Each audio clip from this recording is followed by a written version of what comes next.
Deification. Spiritual spark.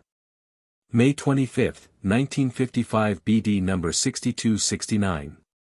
May 29, 1955, you shall be united with me for all eternity. You shall enter into my kingdom and work and create in unison with me for your own happiness. You shall work according to my will and yet of your own accord, not being determined by my will, only then will you be my children, only then will you be united with me forever. But this heartfelt bond is only the result of overcoming the abyss, which is the task every living creation has to accomplish which wants to shape itself into a child.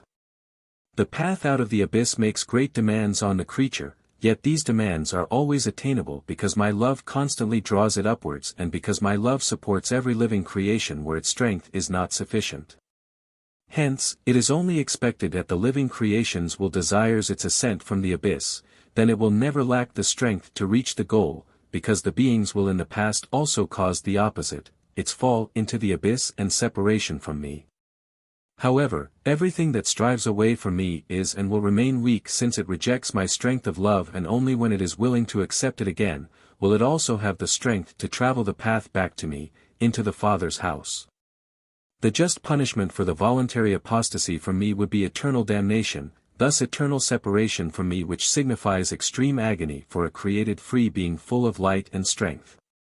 Yet my greater than great love for my living creations does not allow for this, consequently, an opportunity was created for love to regain the renegade spirits without evading justice.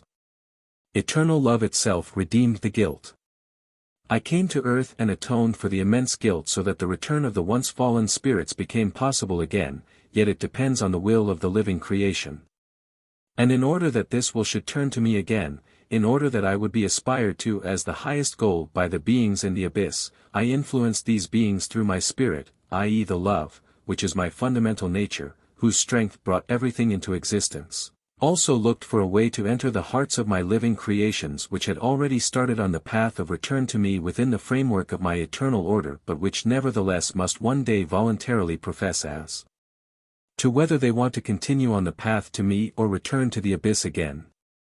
At this stage of free will, as a human being, my love tries to influence him again by providing him with a tiny spark of my spirit of love to accompany him, which shall influence him if the person allows for it. The human being is able to remain in constant contact with me by means of this tiny spiritual spark, but he is not compelled to establish this connection.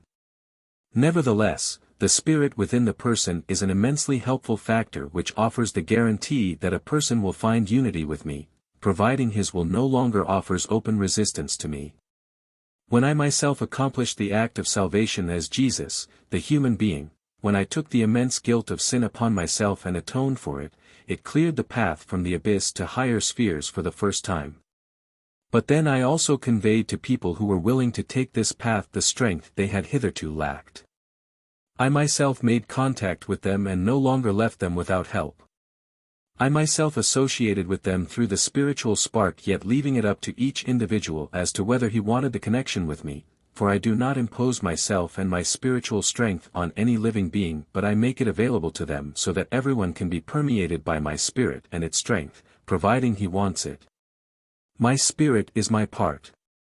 It is the strength of love which, in the very beginning, flowed through all my living creations, but their rejection resulted in their fall into the abyss.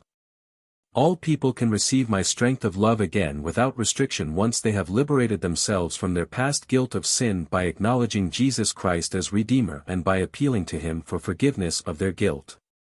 Only then will they be able to receive the divine strength of love from me, then my spirit will be able to take effect in them, then I can pour out my spirit, and the connection with me will have been established to the extent that a relapse into the abyss will no longer be possible, that the path of ascent with the final goal of total unity with my will have been effortlessly traveled, and my living creation returns to me as my child into its Father's house. Without my help this would be impossible, precisely because the creature had forfeited all strength. However, my love grants it this strength again, my love unites itself again with the living creation if it is willing to return to me. My love sends my spirit to all my living creations in order to guide and instruct you, in order to show you the right path to me. Amen.